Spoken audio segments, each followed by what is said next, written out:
Hey everybody, Nick Espinosa, your chief security fanatic here. And today, and I quote, Twitter traffic tanking, end quote. Now, that quote comes from Matthew Prince's Twitter account, that's known as @EastDakota, and we're going to get to him in a bit. But first things first, we're going to start with a little bit of what Sarah Perez wrote at TechCrunch, because I think this is a good backdrop to what I really want to talk about. Now, here's what's up.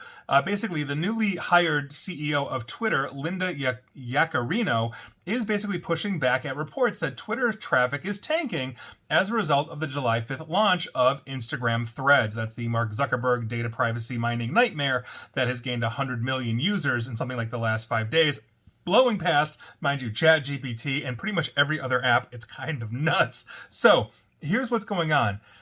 Twitter, though, really does seem to be concerned about the potential threat that this causes. Again, 100 million users. So on Monday, users were reporting that Twitter seems to be selectively blocking links to Thread.net's website in Twitter searches, making it difficult basically for anybody to look at conversations on Threads or locate users' profiles. In other words, if you were looking up me and saying, okay, at Nick AESP on Twitter, going to Threads, and I posted on Threads, hey, everybody follow me on Threads, it's not going to show up. That link is not going to resolve. Now, technologist Andy Baio was one of the first who noticed that Twitter basically was doing this after performing a search using the operator URL:/threads.net, which returned no results. Obviously, that's not possible because I've seen a million people basically post, hey, follow me on Threads, the last one being George Takei of Star Trek fame.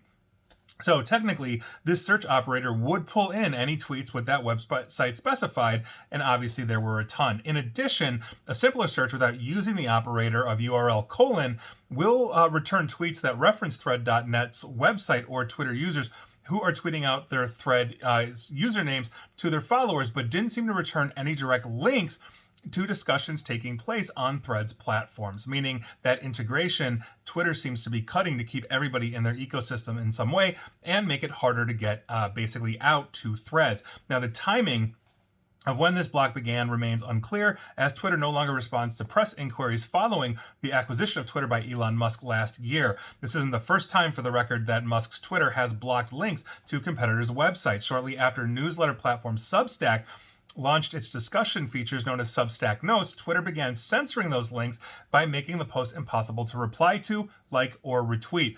Now, the current Threads block does not go that far, but we'll see what happens here, right? Now, the animosity between these two, if you're paying attention to these kinds of things, is utterly, utterly ridiculous. But Musk and obviously Mark Zuckerberg, Facebook founder, Meta CEO, etc., have essentially heated things up. Musk asked Zuckerberg for a cage match over this past weekend. I mean, they devolved into basically children on the playground. They even resorted, to calling each other names and having a specific anatomical measuring contest, et cetera, et cetera. So basically, the calm and rational one in this situation, Twitter CEO's Yaccarino, has taken a less antagonistic stance, tweeting instead how Twitter traffic has been booming as of late, basically trying to reassure advertisers. Now, her remarks follow numerous reports that implied Twitter's traffic has been tanking in the days since Thread debuted. Citing information from web analytics firm SimilarWeb, CNBC reported that Twitter's web traffic had declined 5% for the first 2 days after Thread was made available to the public. On top of that, SimilarWeb said Twitter's traffic is down 11% compared to the same days in 2022.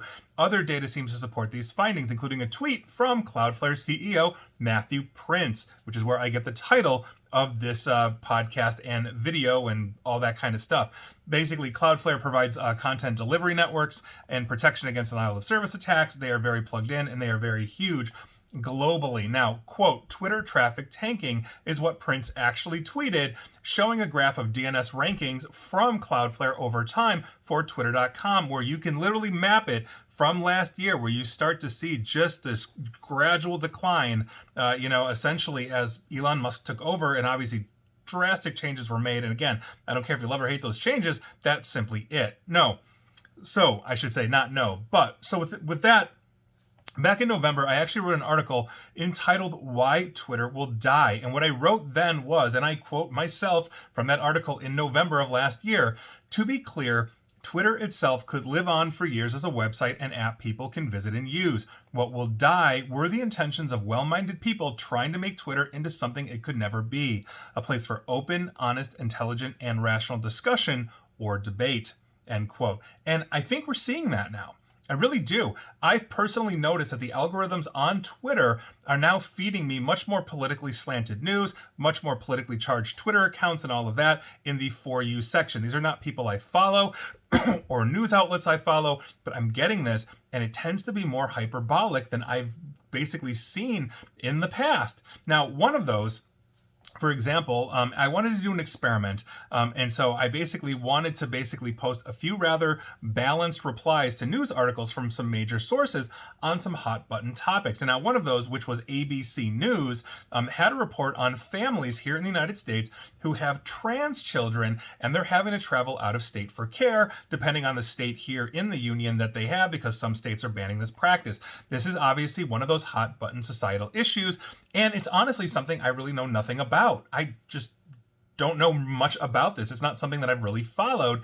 I'm not an expert at this. And so as a test, I did a little bit of homework and I tweeted this out as a response to that ABC News article. Quote, "I'm the first to admit I don't know much about this subject. Recently, a judge in Arkansas struck down the state's ban on gender-affirming care. Curious as to why, I found and read the 80-ish page decision by the judge. I learned quite a bit on this subject. I think it's a worthwhile read for anyone on either side of this debate. You can find it here," end quote. And obviously I linked to the judge's decision. It was actually really interesting. I did learn a lot. Whatever you think about this, but you will note that my actual tweet, what I literally just said, I am not an expert. I think this is good for both sides. Everybody should read this. I did not take a stance. I did not say I'm for or against this at all. I encouraged everyone to read the information that I linked and make an informed decision on their own, no matter what that decision is. Now, in the past on Twitter, I would get the occasional "you're an idiot" when I posted something like this as a test. I occasionally do this. I've always said Twitter is where civility goes to die. I even put that in my article back in November. I don't have a big presence on there. I've got like 4,000-ish plus users, or followers, I should say, on Twitter. I've got much more followers like on LinkedIn and other places, but I've also late to the social media game as well. So I might get usually like in the past couple hundred views, etc. So you would think, though, as by virtue of posting, hey, read this information, decide for yourself, I'm not an expert, you would think I was evil incarnate for posting what I did. And again, I did not take a side on this because I'm not an expert. Why would I speak like an expert on something I know? I don't know what my sources are or whatnot. So I read an official decision from a court because that evidence is vetted. Now, thousands of impressions on this, on just me just posting that, and I saw responses to me. I saw people that responded one way or the other, them getting responses, things like, quote, "Pedophiles like you have to groom the children first, make them believe there's something they are not," end quote, and on and on and on. And again, all I said was go read the information, make up your mind. And there was a lot worse than that. There were some that were just totally graphic. And so that's what I'm talking about here. You can't have a town hall, meaning actual rational discourse, or even try to approach that if the extremists are the loudest in the room. The algorithms are prioritizing their traffic as well. As I've just said, studies have shown longitudinally that anger and extremism generate the most traffic, so it's in the company's best interest to essentially have their AIs prioritize these kinds of posts. Facebook has been caught doing this. Thank you, whistleblower Frances Haugen. There is no doubt that Twitter's AI is doing this as well. Again, I'm seeing politically charged things that I'm not asking for, and it is flooding my feed. Also, Elon Musk himself fancies himself as a free speech absolutist. Now, few of us really think that's 100% true, and he probably would not let Twitter devolve into the horrendous platform like Gab, which, if you didn't know, is a social media haven for like neo-Nazis, the Klan, etc., etc. It's a very extremist element in Gab, but basically what happens is, if that does happen and it devolves into something like that, then what's left of the calm and rational users will leave, and basically the only ones left are looking for some kind of fight. And that's what I'm talking about here. we basically, if we are going to use Twitter at some point or it's going to rebound, has to run the balance. And on top of it, you've also seen people go to Threads, and Mark Zuckerberg himself, and again, I am not a fan of Threads. It's data mined, it's horrible. I hate Instagram on top of it. I have a presence there, like I have a presence on all social media that's major, simply because it's marketing for me, but I don't post personal things. I don't feed the beast as much as I can, except for videos like this that are rallying against them. But people have said, okay, well, Zuckerberg is trying to make something that is nice. Therefore, it is suddenly censored. And I think that's the other topic that we have to talk about. Free speech, what does it mean, and does disinformation count?